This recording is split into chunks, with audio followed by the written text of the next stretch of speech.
तो स्वागत है बच्चों आप सभी का हरिओम क्लासेस में। तो उम्मीद करते हैं बच्चों आप सभी मस्त होंगे, स्वस्थ होंगे और साथ ही साथ अपनी पढ़ाई बहुत ही बेहतरीन तरीके से कर रहे होंगे। तो चलिए आपकी पढ़ाई को और भी बेहतरीन बनाने के लिए आप सभी के लिए एक काफी इंपॉर्टेंट प्रश्न लेकर के आए हैं जो कि चाय की खेती से संबंधित है। तो बिहार बोर्ड के जितने भी छात्र उन सभी के लिए तो मोस्ट वीवीआई समझिए प्रश्न है। तो चलिए हम वीडियो को स्टार्ट करते हैं। आप सभी बच्चे वीडियो में शुरू से अंत तक बने रहे ताकि आपको जो है यह प्रश्न जो है फिर से कभी किसी अन्य चैनल पर देखना नहीं पड़े। तो चलिए हम वीडियो को स्टार्ट करते हैं। देखिए, तो चाय की खेती के लिए कौन कौन सी भौगोलिक परिस्थितियां चाहिए उन सभी को आप सभी को एकदम बताएंगे। सुनते रहिए। धरातल कैसा चाहिए, यह कौन सी मिट्टी में अधिक से अधिक चाय आप उगा सकते हैं, साथ ही साथ इनके लिए किस तरह के मजदूर चाहिए और किस तरह के खाद चाहिए, किस तरह के पौधे हैं, ये सब आपको बताएं। देखिए, तो यहां से हम स्टार्ट करते हैं, ध्यान दीजिए। देखिए, प्रश्न जो है आपका क्या है कि चाय की खेती के लिए आवश्यक भौगोलिक दशा। तो चलिए हम देखते हैं कौन कौन से आवश्यक भौगोलिक दशाएं हैं। देखिए, पहले हम जानते हैं क्या कि चाय अर्थात चाय, बोलिए क्या यहाँ पे लिखे, चाय। चाय जो है सदाबहार झाड़ी होती है। चाय का पौधा जो होता है वह कैसा झाड़ी होता है, सदाबहार। सदाबहार का अर्थ होता है जो हमेशा हरा भरा दिखे।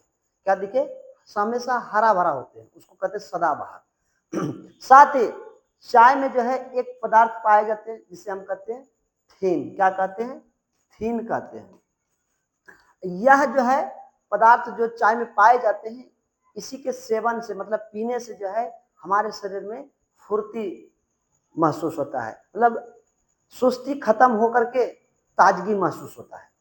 तो वही चीज यहाँ पे हम आपको बता रहे हैं। देखिए, कहता है जिसकी पत्तियों को सुखा करके चाय बनाए जाते हैं। ये सदाबहार पौधे होते हैं जिसकी पत्तियों को सुखा करके चाय बनाए जाते हैं और इसे हरा सोना भी कहते हैं। और एक प्रश्न यहां से बना कि किस पौधे को हरा सोना कहते हैं, या किस खेती के मतलब किस खेती को हरा सोना कहते हैं।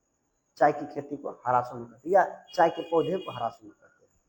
आगे देखिए, इसमें जो है थिन नामक एक पदार्थ होते हैं। अभी तुरंत आपको बताया इसमें क्या पाए जाते हैं, थिन नामक पदार्थ पाए जाते हैं जिसके कारण जो है पीने से जो है हमें ताजगी का महसूस होता है।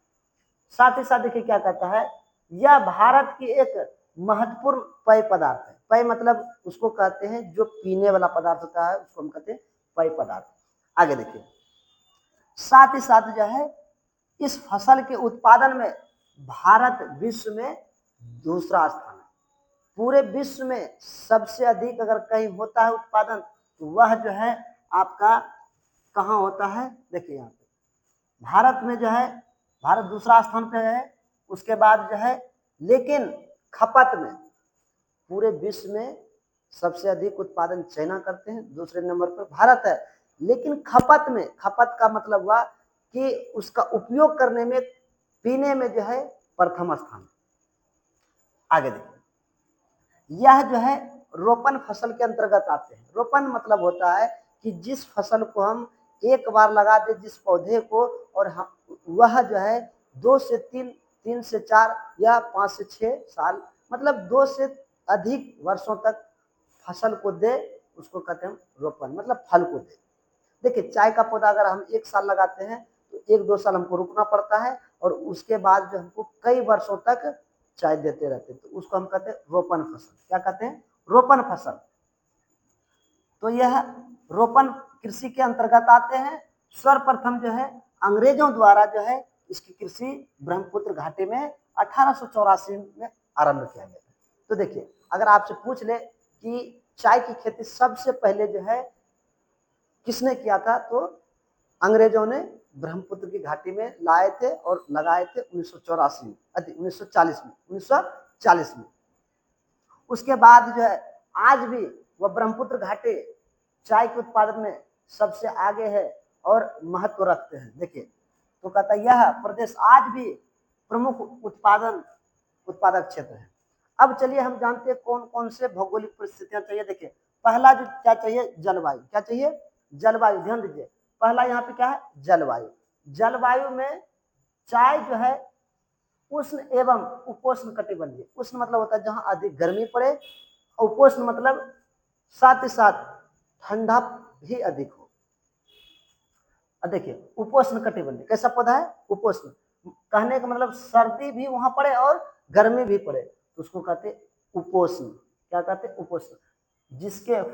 देखिए जिसके लिए जो है चाय, देखिए ध्यान दीजिए आप, जिसके लिए तापमान, चाय की खेती के लिए जो टेम्परेचर चाहिए उसके लिए जो है उच्च चाहिए। उच्च मतलब सबसे ज्यादा चाहिए, अधिक से अधिक चाहिए, अधिक वर्षा भी चाहिए और तापमान भी अधिक चाहिए। फिर से सुनिए, देखिए हम क्या बोले कि चाय की खेती के लिए जो है भौगोलिक परिस्थितियां जो है, सबसे पहले ये जो है उष्ण एवं उपोष्ण कटिबंधीय पौधा है जिसके लिए तापमान अधिक चाहिए और बारिश भी अधिक चाहिए, बरसात भी अधिक चाहिए। साथ ही साथ इसके लिए तापमान, अब देखिए यहाँ पे कितना चाहिए बोते समय, कितना पकते समय। ध्यान दीजिए समुचित विकास के लिए, ध्यान दीजिए एक बात यहाँ पे और नोट कर लीजिए आप लोग कि चाय का जो पौधा लगाते हैं उसके साइड साइड जो है ना, अगर आप बड़े वृक्ष लगा देते हैं तो चाय का पौधा और भी अच्छे उत्पादन हो, ज्यादा से ज्यादा। तो यह समुचित विकास के लिए 25 डिग्री से 30 डिग्री सेल्सियस तापमान चाहिए। देखिए अधिक तापमान भी चाहिए और अधिक बारिश भी चाहिए। तो आपसे प्रश्न पूछा जाएगा ऑब्जेक्टिव में, चाय की खेती के लिए टेम्परेचर कितना चाहिए, 25 से 30 डिग्री। आगे देखिए वर्षा कितना चाहिए, चाय के लिए 125 से 250 सेंटीमीटर वार्षिक, मतलब हर साल वर्षा होनी चाहिए उस क्षेत्र में। हर साल उस क्षेत्र में वर्षा जो होना चाहिए 125 से कितना होना चाहिए, 250 तक। अगर नहीं होते हैं तो चाय के पौधा के लिए हानिकारक होते हैं। आगे देखिए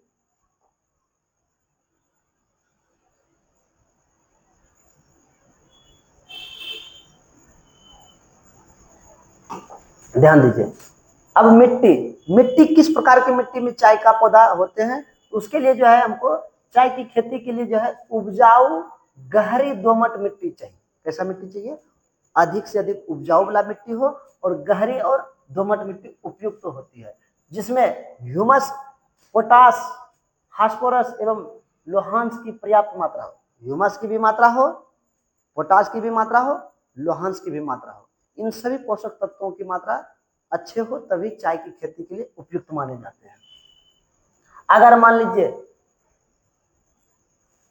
इन सभी चीजों में, देखिए आगे कहता है पर्याप्त मात्रा में विद्यमान हो, उर्वरकता में वृद्धि के लिए, मतलब और भी उर्वरकता बना रहे वृद्धि के लिए जो है इसमें जो है नाइट्रोजन एवं पोटास युक्त रासायनिक उर्वरक का प्रयोग आवश्यक है। इन सभी चीजों की मात्रा बने रहे उनके लिए जो है इसमें नाइट्रोजन और पोटास युक्त जो है खाद उपयुक्त होते हैं चाय की, मतलब चाय के पौधे के लिए।